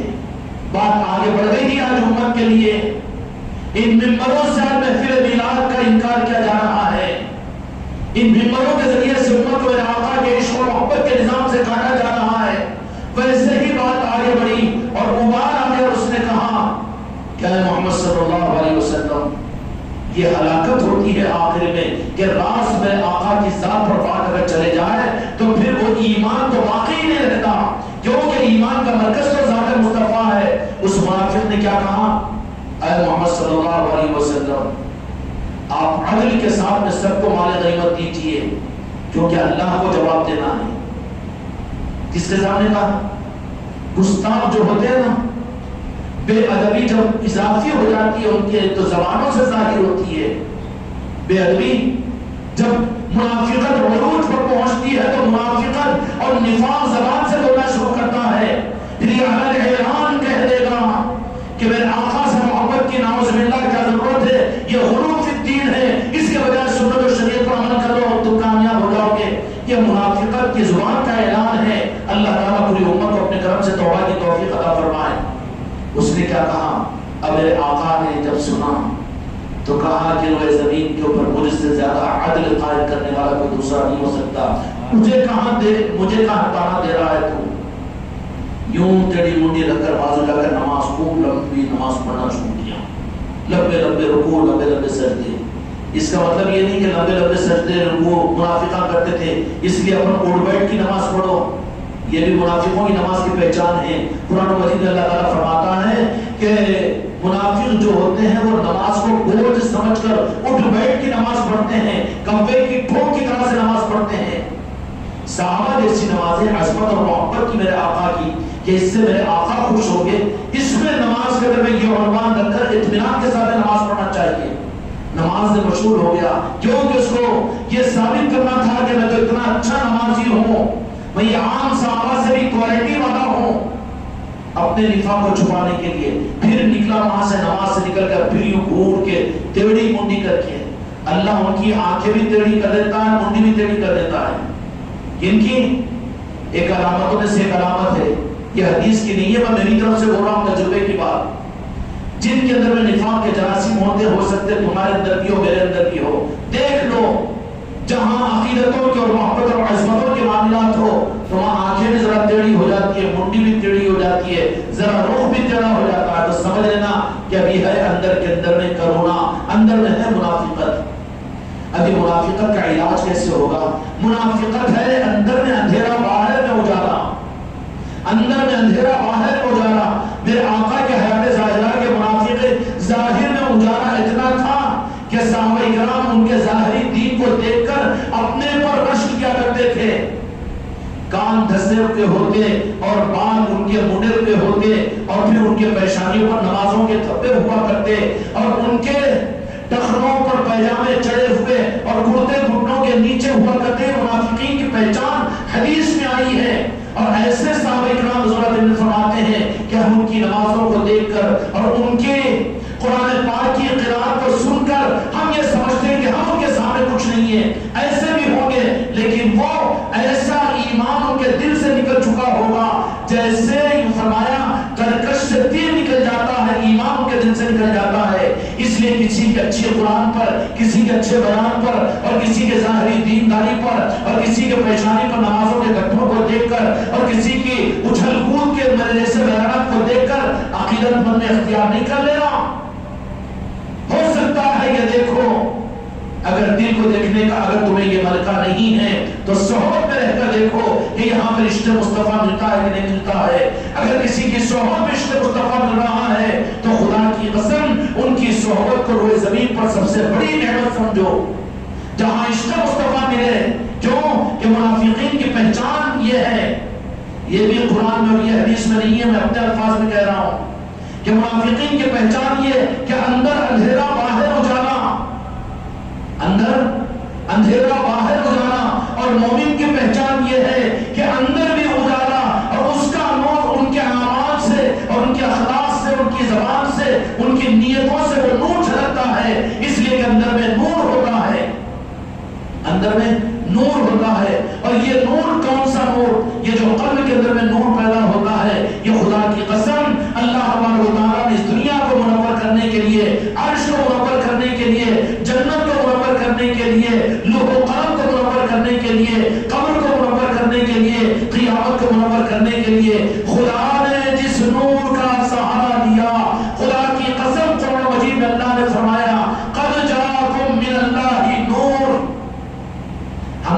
بھیجا ہے نور کو. قرآن پاک ہے سورہ مائدہ کی پارے نمبر 6 رکوع نمبر 3 کی آیت ہے یہ. قد جاءکم من اللہ نور، بھیج دیا ہم نے پہلے نور کو. کیوں؟ انسانوں کے دلوں میں نور کو پیدا کر کے ان کی زبان سے، ان کی نیتوں سے، ان کے عملوں سے نور کو جھلکانے کے لیے اللہ نے پہلے کیا فرمایا کہ نور کو بھیجا ہے. اور نور سراپا میرے آقا کی ذات ہے، سراپا میرے آقا کی ذات ہے. اللہ تبارک و تعالیٰ نے دنیا کی ظلمتوں کو ختم کرنے کے لیے، عرش الہی کے اندھیرے کو ختم کرنے کے لیے، لوح و قلم کے اندر میں تراوت اور تہذیب بنانے کے لیے جس نور کی سیاہی کو استعمال کیا، جنت کو بنانے کے لیے، سات و زمین و آسمان کو بنانے کے لیے، وہ میرے مصطفیٰ کا نور ہے. پہلے اللہ تعالیٰ نے میرے مصطفیٰ کے نور کو بنایا. اور وہ نور کی حقیقت میرے آقا کی، ہائے ہائے میرے آقا کے نور کی حقیقت معلوم ہے. اللہ تبارک و تعالیٰ نے قرآن میں احادیث کے اندر میں، احادیث میں صحیحین کی روایتوں میں فرما دیا کہ کیا فرمایا. احادیث کے اندر اللہ تبارک و تعالیٰ نے فرمایا کہ میں چھپا ہوا خزانہ تھا، میں نے چاہا اپنے کو ظاہر کرنا، میں نے چاہا اپنے کو ظاہر کرنا تو میں نے اپنے حصے نور میں سے ایک مٹھی نور کو نکال کر، اپنے نور میں سے نکال کر، ایک حصے نور کو نکال کر، حدیث کی مستند کتابوں کی بات کر رہا ہوں، میں نے اپنے محبوب کے نور کو بنایا. اور پھر حدیث میں تو الفاظ یہاں تک آئے ہیں کہ اللہ کے نور سے اللہ نے مجھے بنایا اور میرے نور سے کائنات کو خدا نے بنایا، میرے نور سے کائنات کو بنایا. اللہ تبارک و تعالیٰ نور علی نور ہے، لیکن وہ نور کو راز مخلوق کے بننے کے لیے استعمال نہیں کیا، بلکہ اپنے محبوب کے نور سے وہاں پر سب اسٹیشن لگا دیا. خلقت کی پہچان یہ لولاک لما خلقت الافلاک کہ مجھے اپنے محبوب کو پیدا کرنا نہیں ہوتا تو میں کائنات کو پیدا نہیں کرتا. خدا کا مقصد اپنے محبوب کو پیدا کرنا تو کائنات کو پیدا کیا. سمجھ گئے؟ تو اللہ تبارک و تعالیٰ کے لیے بھی وجہ تخلیق کائنات میرے مصطفیٰ کی ذات ہے. اپنے نور میں سے حصے کو نکالا. اور جو میرے آقا کو نور ماننے کے لیے تیار نہ ہو، کتنا اصرار کرتے ہیں کہ میرے آقا کو بشر کہو، بشر کہو، بشر کہو. اے شرم والے، میرے آقا کو اس رخ کے اعتبار سے بشر بولے گا تو مردود ہو جائے گا خدا کی نظر کے اندر میں. اس لیے کہ رب نے فرمایا ہے میں نے اپنے نور کے ایک حصے نور سے اپنے محبوب کی تخلیق کی، اور پھر اس نبی کے نور سے، میرے مصطفیٰ کے نور سے خلقت کو نورانیت کے ساتھ تخلیق کیا ہو. اور پھر قرآن مجید میں اللہ تبارک و تعالیٰ نے فرما دیا کہ قد جاءکم من اللہ نور، کہ یہ فرمایا اللہ تبارک و تعالیٰ نے کہ اللہ تعالیٰ کی طرف سے تمہارے پاس نور آیا. پہلے اللہ تبارک و تعالیٰ نے نور کو بھیجا. کس کو بھیجا؟ نور کو بھیجا. اور یہ نور کیا ہے؟ نور مصطفیٰ، نور محمدی ہے، نور محمدی ہے. قرآن مجید کو اللہ تبارک و تعالیٰ نے بھیجا تو اسی نے فرما دیا کہ پہلے نور کا تذکرہ فرمایا اور پھر بعد میں فرمایا وہ کتاب مبین، کتاب مبین سماعت تمہارے پاس ہے. نور کو بھیجا اور تمہارے پاس نور محمدی، اور قرآن آ چکا ہے. نور بھی آ چکا، قرآن بھی آ چکا، نور بھی آ چکا، قرآن بھی آ چکا. جب تک سوالات نبی دنیا میں تشریف لائے، ان انبیاء کرام علیہ السلام گویا کے متعارف تعارف کروانے والے تھے میرے مصطفیٰ کے. اور جب میرے مصطفیٰ بشری صورت کے اندر میں اللہ کا نور اس زمین کے اوپر آمینہ کا لال بن کر اور حضرت عبداللہ کا دلارا بن کر، خواجہ ابو مطلب کے پوتے بن کر مکہ مکرمہ کی سنلا پہاڑیوں کے اندر میں اور پھر بطحا کی پہاڑیوں کے درمیان میں جب میرے مصطفیٰ کو ظاہر کر دیا گیا اور آپ جب تشریف لا چکے ہیں اور آپ کو صورت بشریت کے اندر اللہ تبارک و تعالیٰ نے جب پیش کیا تو اللہ تبارک و تعالیٰ نے فرما دیا کہ انسانوں خوشیاں مناؤ کہ میرے نور کو تو تمہارے پاس سے بھیج چکا ہوں میں، اب ان سے نسبت کو حاصل کرو، منور بن جاؤ. کیا کرو؟ منور ہو جاؤ. اب وہ منور جب ہو جائیں گے تو پھر جنت بھی ان کے پرش کرے گی، کائنات بھی ان کے پرش کرے گی. نور و کتاب و مبین. اللہ تبارک و تعالیٰ نے جب میرے آقا کو اپنے نور کی صورت میں منبع نور بنا کر حضرت آمنہ کے پاس میں روانہ فرما دیا ہے میرے آقا بشریت کی صورت تو ایک ہیلا ہے، اصل میں تو میرے آقا کی ذات نور ہے۔ اور قرآن پاک کے مطابق میں میرے آقا کا جو تعارف قرآن مجید میں اللہ نے سورہ مائدہ میں فرمایا قد جاءکم من اللہ نور، فرمایا کہ میں نے نور بھیجا، اور اس سے مراد میرے مصطفیٰ کی ذات ہے۔ اور پھر اس کے بساط میں کتاب بھیجا، جو کتاب کو پکڑے اور نور کو چھوڑ دے وہ کتاب ان کو حق نہیں دے سکتی، ہدایت نہیں دے سکتی، وہ قرآن کو لے کر بھی پھر گمراہ ہوں گے۔ اس لیے قرآن والوں کو قرآن سے پہلے میرے مصطفیٰ کا نور حاصل کرنا چاہیے، اور نور کی تقسیم کے لیے میلاد مصطفیٰ ہے۔ وہ ایک بات میں نے شروع میں عرض کی تھی کہ امت پر اللہ نے دین کو فرض کیا، نمازوں کو فرض کیا، تو یہ فرض کی قضا کو ادا کرنا پڑتا ہے، لیکن جس فرضیت کو اللہ نے نبیوں کے اوپر فرض کیا تھا وہ کیا تھا؟ اللہ نے نبیوں پر جو فرض کیا عرش الہی پر، وہ میرے مصطفیٰ کی میلاد تھی کہ جاؤ دنیا کے اپنی قوموں کے سامنے میرے محبوب کے آنے کا تذکرہ کرو۔ یہی تو میلاد مصطفیٰ ہے۔ ہر نبی نے اپنی نبوت کی ذمہ داری سمجھ کر میلاد مصطفیٰ صلی اللہ انبیاء نے اپنے زمانوں میں کی ہے۔ تو یہ گویا کہ امتیوں کے لیے سنت اور فرض کے قانون مت لگاؤ، بلکہ یہ تو مومن اور مسلمان ہونے کی پہچان ہے، مومن اور مسلمان ہونے کی پہچان ہے، جو میلاد مبارک کے مہینے کو پائے اور اس کے باوجود غافل ہے، اس کے دل میں خوشیاں پیدا نہ ہو، اپنے گھروں کے اندر اس کا اہتمام نہ کرے، اور اپنے خاندان اپنے بیوی بچوں کے دل میں میرے آقا کی آمد کے تذکرے نہ کرے، وہ مسلمان ہو سکتا ہے لیکن وہ مومن نہیں ہو سکتا، مومن نہیں ہو سکتا، مومن نہیں ہو سکتا۔ مومن جو ہوگا وہ ضرور تذکرہ کرے گا۔ جتنے یہاں پر آ رہے ہیں تیاری کے ساتھ میں آ رہے کہ میلاد مصطفیٰ کو سنیں گے، تو اللہ تبارک و تعالیٰ نے قرآن کا تذکرہ بعد میں فرمایا، پہلے میرے آقا کے نور کا تذکرہ فرمایا۔ اور آپ کی ذات نور کیسے نور ہے؟ اللہ تبارک و تعالیٰ کے پاس بھی یہ نور اپنے حصے نور میں سے نور کو اللہ تعالیٰ نے میرے آقا کے وجود کو بنا کر، اللہ کا حصے نور تھا وہ، تو اللہ تبارک و تعالیٰ کا نظام نہیں کہ فوراً دنیا میں بھیج دے۔ اگر دنیا میں فوراً بھیج دیتا تو سورج نکلتے ہی پہلی کرن کو اگر کوئی دیکھے تو اس کی آنکھیں اندھی ہو جاتی ہیں۔ جب سورج گہن لگتا ہے تو پھر انسٹرکشن دیا جاتا ہے کہ سورج جب نکلے تو فوری پہلی نظر مت ڈالو، اس کو نابینا ہو جاتا ہے آدمی۔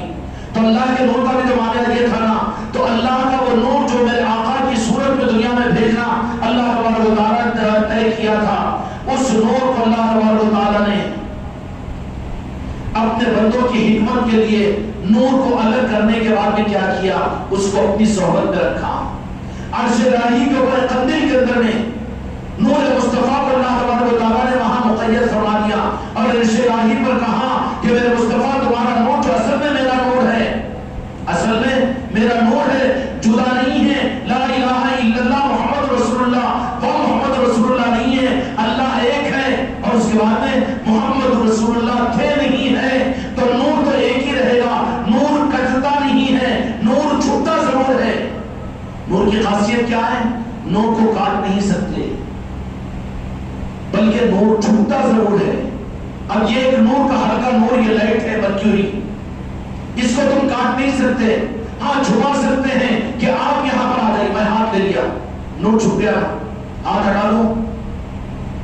نور کی خاصیت ہے یہ، نور کٹ نہیں سکتا، نور خدا ہے، نور مصطفیٰ چھپنے کے لیے آیا ہے، کٹنے کے لیے نہیں۔ جب تک چاہا اللہ تبارک و تعالیٰ نے اعلان نبوت کے بعد 23 سال دنیا میں رکھا، لوگوں کے نظروں کے سامنے، لوگ اپنے سر کی آنکھوں سے نور خدا کو، نور مصطفیٰ بشر مصطفیٰ کے اندر میں دیکھتے رہے، خدا کا نور دکھتا رہا، لیکن انسانوں کے قابل بنانے کے لیے اللہ تبارک و تعالیٰ نے اس نور کو نوازنے کے لیے کس طریقے سے کہ سب سے پہلے اللہ تبارک و تعالیٰ نے دنیا کو منور کرنے کے لیے نور کو بھیج نہیں کیا کہ جیسے نور کو الگ کیا جاؤ دنیا میں میرے محبوب نہیں کہا، بلکہ اللہ تبارک و تعالیٰ نے سب سے پہلے اپنے عرش کو منور کرنے کے لیے میرے مصطفیٰ کے نور کو وہاں پر رکھا۔ عرش الہی جب بنایا گیا، عرش الہی کے اوپر قندیل کے اندر میں میرے مصطفیٰ کے نور کو رکھا گیا، اور اس نور کو اللہ تبارک و تعالیٰ اپنے عرش کرسی کے اوپر قندیل کی صورت میں میرے مصطفیٰ کا نور تھا، اور اللہ تبارک و تعالیٰ دیکھتا تھا اور خوش ہوتا تھا۔ کیا دیکھتا تھا؟ دیکھتا تھا اور خوش ہوتا تھا۔ سب سے پہلے خوش ہونے والا اللہ کی ذات ہے، نور کی تخلیق پر سب سے زیادہ خوش ہوتا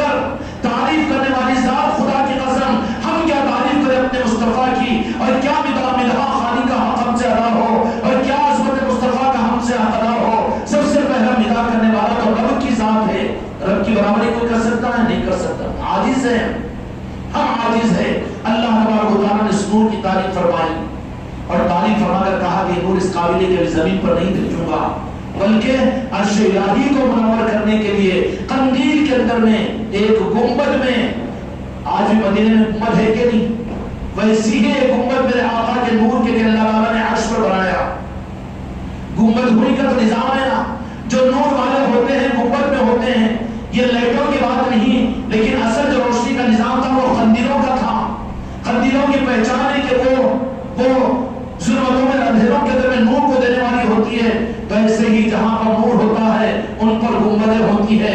اس لیے خواجہ خواجہ کی بھی گنبد ہے، اور غوث اعظم کی بھی گنبد ہے، حضرت صالح پاک کی بھی گنبد ہے، اور ہر ایک کے پاس گنبد ہے، اس لیے کہ وہ نور کی حفاظت اور نور کی پہچان کا ذریعہ ہوتی ہے کہ وہاں نور خدا، نور مصطفیٰ، نور اولیاء وہاں پر ہوتا ہے، اس لیے خندق کی صورت میں وہاں پر گنبد بنائی جاتی ہے۔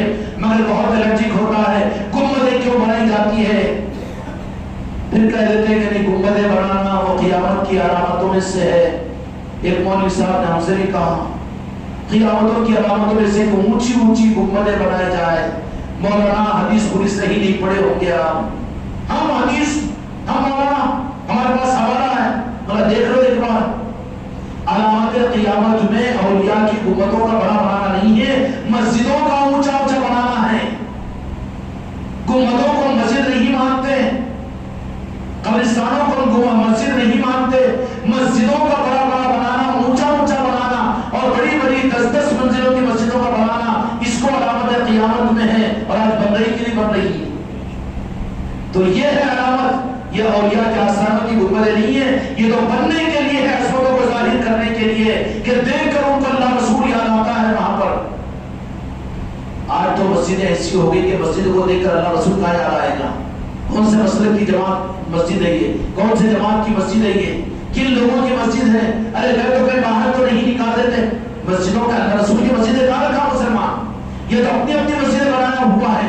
مسلمان ایک عام کلمہ گو مسلمان تو مسجد میں آنے کو پہلے تحقیق کرنا پڑتا ہے اس کو کہ کون سے مسلک کی جماعت ہے بھائی، ہم تو پڑھنے دیتے کہ نکال دیتے باہر دھکے مار کے۔ یہ تو آج مسجدوں کو اللہ رسول کی نہیں رکھا، مسلمان اتنا ظالم ہو چکا ہے۔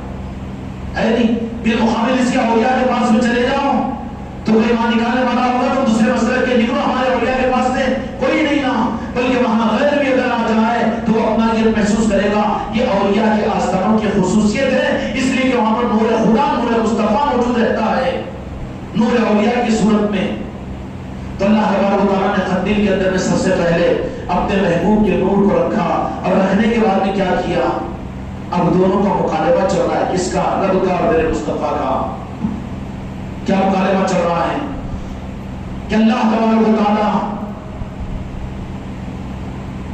کیا عرش مبارک کے اوپر، عرش مبارک کے اوپر سب سے پہلے اللہ تعالیٰ نے تو جہاں کے مالک کے نور مبارک کو پیدا کیا، پھر اس نور مبارک سے پوچھا کہ تم کون ہو؟ نور مبارک نے کہا کہ الہی میں بندہ ہوں اور آپ وہاب ہیں، میں بندہ ہوں، آپ وہاب ہیں۔ اللہ تعالیٰ نے فرمایا بندے کی تعریف کیا ہے اور وہاب کی تعریف کیا ہے؟ ارے اللہ سکھانے کے بجائے اب سیکھ رہا ہے اللہ تعالیٰ۔ یہی ہے میرے محبوب کا معاملہ کہ میرے آقا کیا ہے اللہ جانے، اللہ کیا ہے میرے مصطفیٰ جانے، قصہ ختم۔ ہم کو تو یہ موقع ملا کہ اپنے مصطفیٰ کے نعرے پاک کر چلے جائے۔ نور مبارک نے کہا، ابھی جسم مبارک نہیں ہے، نور مبارک ہے، عرش الہی پر مکالمہ چل رہا ہے۔ نور مبارک نے کہا بندہ وہ مملوک ہے جس پر اپنے مولا کی اطاعت واجب ہے۔ ارے میرے آقا کون ہے؟ رب کو سمجھا رہے، رب کو بتا رہے۔ اچھا یہ بھی تو بمانے فضل ربی کے تو ہے نا، رب کو ہی بتا رہے، رب پوچھ رہا ہے کہ خدا نعوذ باللہ لاعلم ہو گیا، علم کے خزانے تو اس کے پاس میں ہے، لیکن یہ اظہار بندگی ہے اور اظہار محبت ہے کہ میرے محبوب کو میں نے کس مقام پر رکھا کہ میں خود میرے محبوب سے پوچھتا ہوں اور میرا محبوب اصل پتہ میرا بتلاتا ہے۔ کیوں؟ اللہ تعالیٰ پوچھ رہا ہے اور میرے مصطفیٰ بتا رہے ہیں، کیا فرما رہے ہیں؟ جس پر اپنے مولا کی اطاعت واجب ہے وہ میں ہوں، اور وہاب وہ ہے جو اپنے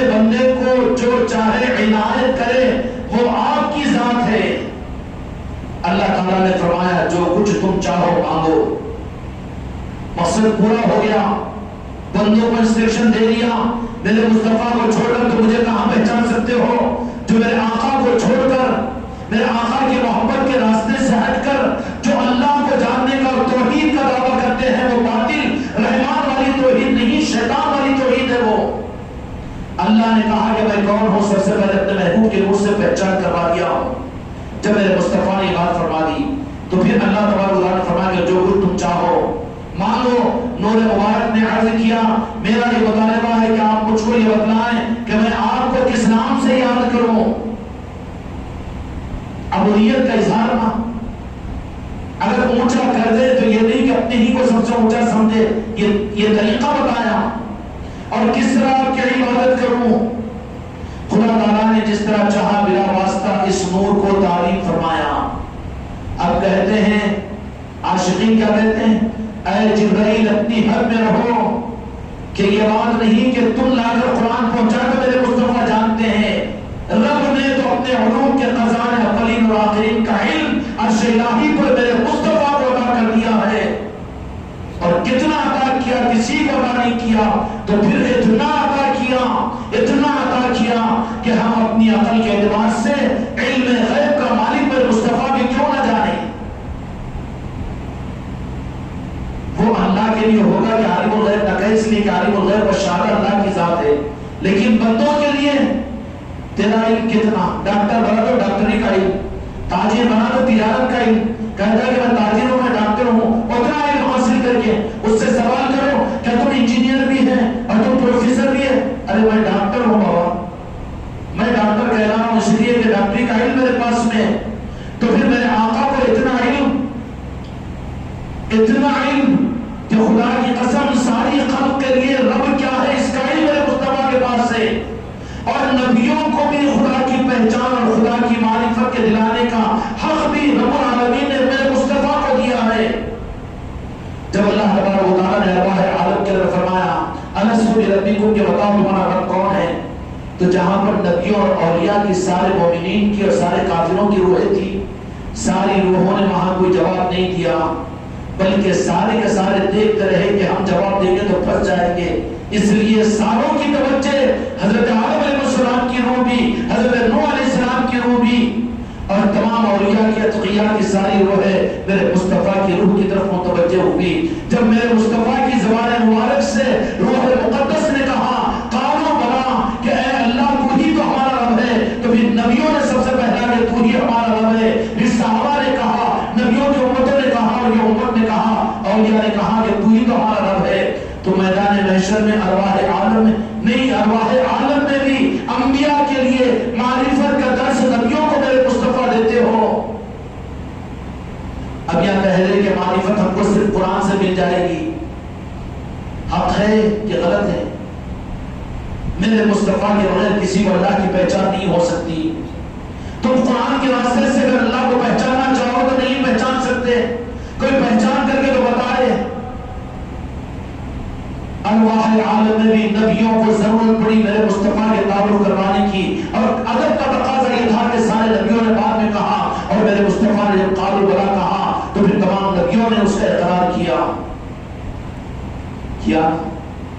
اب اس نور محمدی کو اللہ تبارک و تعالیٰ نے اس نور محمدی کو عرش الہی پر قندیل میں رکھ کر وہ علم کے خزانوں سے نوازا. اور کیسے نوازا؟ کیونکہ قیامت تک کی انسانیت پر اللہ کو احسان کرنا تھا.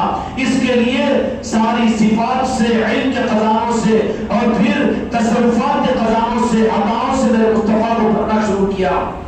ابھی یہ تو عرش الہی کا معاملہ ہے. نور مبارک نے ایسا کہ میرا مطالبہ یہ ہے کہ آپ کو مجھ کو یہ بتائیں کہ آپ کو کس نام سے یاد کرو، کس طرح آپ کی عبادت کرو. خدا تعالیٰ نے جس طرح چاہا بلا واسطہ اس نور کو تعریف فرمایا. جبرائیل کی ضرورت نہیں ہے میرے مصطفیٰ کو.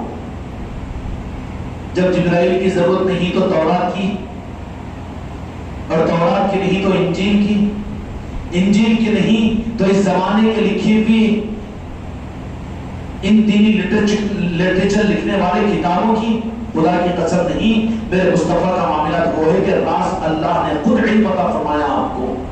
کتنا اولین اور آخرین کا علم عطا فرما دیا، اتنا عطا فرما دیا، اتنا عطا فرما دیا، امت کو اشارہ فرما دیا، اولین اور آخرین کا علم اس انداز میں اپنے محبوب کو دے دیا کہ ظاہر ہونے کے بعد میں مشرق اور مغرب کو بھی میرے مصطفیٰ جہاں بھی رہے وہ اپنی نظر سے دیکھ سکتے ہیں۔ خدا کی قسم اس عقیدے کے ساتھ میں کہ میرے مصطفیٰ تم کو مجھ کو، میں تم کو دیکھ رہا ہوں، تم مجھے دیکھ رہے ہیں، اللہ کی عرش و کرسی کی قسم اس سے زیادہ تمہارے میرے آقا محمد رسول اللہ تم کو مجھ کو دیکھ رہے ہیں۔ حاضر ناظر کی چکری ختم ہو جائے گی نا، وہ تو اندھوں کی لڑائی ہے، کوئی کہہ رہا حاضر ہے، کوئی کہہ رہا ناظر نہیں، ارے پاگل ہے، کان پکڑ کر ایمان دے اس کو، یہ کہیں لڑائی ہے، یہ بیٹھوں کی لڑائی۔ حاضر ناظر کی چکر کہاں ہے؟ پیارے پھر غوث اعظم رحمت الاسمان نے یہ بات فرمائی کہ اللہ تبارک و تعالیٰ نے مجھے اتنا تصرف عطا فرمایا ہے کہ سارے عالم کو میں اپنے ہتھیلی کے میں دیکھتا ہوں۔ تو جب میرے آقا کی آل کا یہ عالم ہے، امام حسن کی اولاد کا، سترہویں اولاد کا، غوث اعظم کا، تو پھر اس آقا کا کیا عالم ہوگا جس کو رب نے اپنا نور عطا فرمایا اور کتنے تصرفات عطا فرمائے ہیں۔ لیکن یہ تو بات ہے کہ نور کٹتا نہیں ہے، چھپتا ضرور ہے، چھپتا ضرور ہے۔ اب جب چھپ گیا ہے ذرا کوشش کر کے اپنے آپ کو نور کے سامنے لانا پڑتا ہے۔ چھپانے کے نظام سارے جگہ ہے کہ اپنے عملوں کو سامنے لا کر اور اپنی قابلیتوں کو سامنے لا کر میرے آقا کے نور سے چھپانے کی کوشش کی جائے گی۔ اب چھپانے والوں کو چھپانے دو، کوشش کرنے دو بیچاروں کو، بدعقیدوں کو، لیکن تھوڑا سا تو ہمت کہے گے یا رسول اللہ کہہ کر میرے آقا کو جھانک لو، نور آ جائے گا سامنے۔ نور کٹتا نہیں ہے، چھپتا ضرور ہے۔ یہ ادنا نور کی میں نے مثال دیا نا، یہ مرکیوری لائٹ ہے، کاٹ دو آپ، شبیر صاحب کو ہے اپنا تصرف کہ آپ اس نور کو کاٹ دے، روشنی میرے اوپر نہ پڑے۔ سوئچ بند کرے بات الگ ہے، مگر سوئچ اللہ کے ہاتھ میں تو بیچارہ شبیر صاحب کیا کریں گے؟ چھپتا نہیں ہے، کٹتا نہیں ہے۔ میرے آقا کا نور ہے، خدا کی قسم خلق سے اور مخلوق سے چھپا ہوا ہے، کٹا ہوا نہیں ہے۔ کائنات کا وجود نہیں رہے گا اگر میرے آقا کے نور کی نسبت اگر ختم ہو جائے گی۔ سورج چمکتا اس لیے ہے کہ میرے آقا کی نسبت ہے اس کو، چاند نکلتا اس لیے ہے کہ میرے آقا کی نسبت ہے، اور آسمانوں سے بارش ہوتی اس لیے ہے کہ آقا کی نسبت اس کو ہے۔ بس زیادہ کارخانہ ہے، قدرت ہی اللہ نے اپنے مصطفیٰ کے لیے بنایا ہے، اور جب کل جائے گا تو کائنات باقی نہیں رہے گی۔ اب جو یہ کہتے ہیں کہ وہ تو چلے گئے، وہ تو نعوذ باللہ اچھا نہیں لگتا زبانوں سے کہنا، گئے نہیں ہیں، کلمہ بدلنا پڑے گا۔ ہمارا کلمہ تو یہ ہے کہ وہ ہے اور ہے، ہم اپنے آپ کو جتنا ہے سمجھتے ہیں، اس سے زیادہ حق یہ ہے کہ میرے مصطفیٰ ہے۔ اور کیسے ہیں؟ چھپتے ضرور ہیں، اور میرے مصطفیٰ چھپتے کہاں ہیں؟ میرے مصطفیٰ چھپتے کہاں ہیں؟ چھپتے کہاں ہیں؟ میرے مصطفیٰ کے رہنے کی جگہ کہاں ہے؟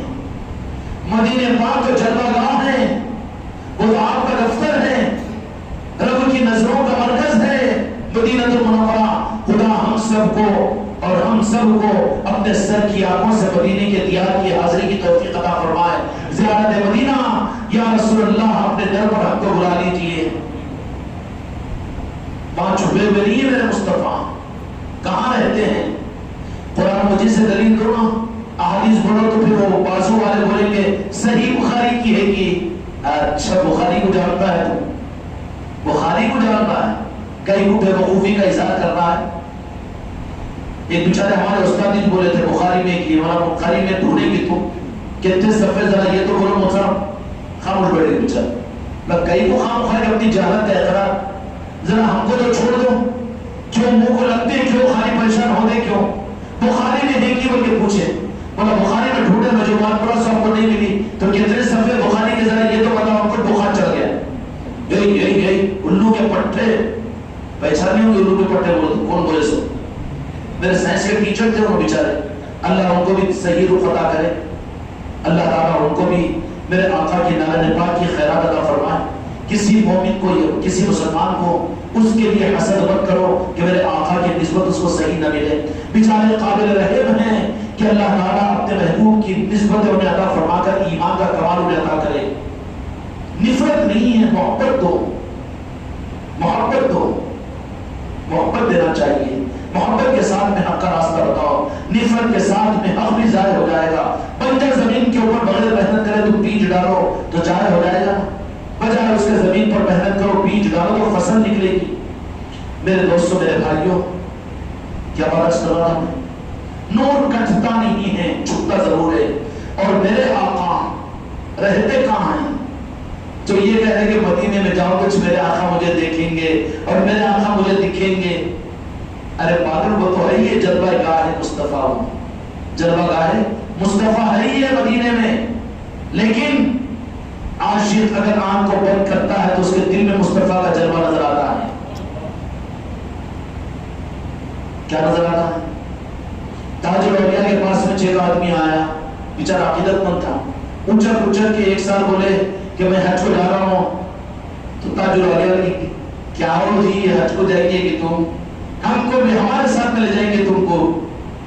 تو بولے کہ ابھی ان کا پاسپورٹ کہاں بننا ہے، فوٹو سے تو پاسپورٹ کہاں بنتا ہے. کچھ تو بھی بول دیتے ہیں، پیرا بھی اور یہ اولیاء کا نظام بھی. اولیاء کو سمجھنے کے لیے اولیاء کے غلاموں سے اولیاء کو سمجھو. اولیاء کے نظاموں کو، ولی کی بات کو نہیں سمجھ سکتے تو اولیاء کی ذات کو کیا سمجھ سکتے ہیں؟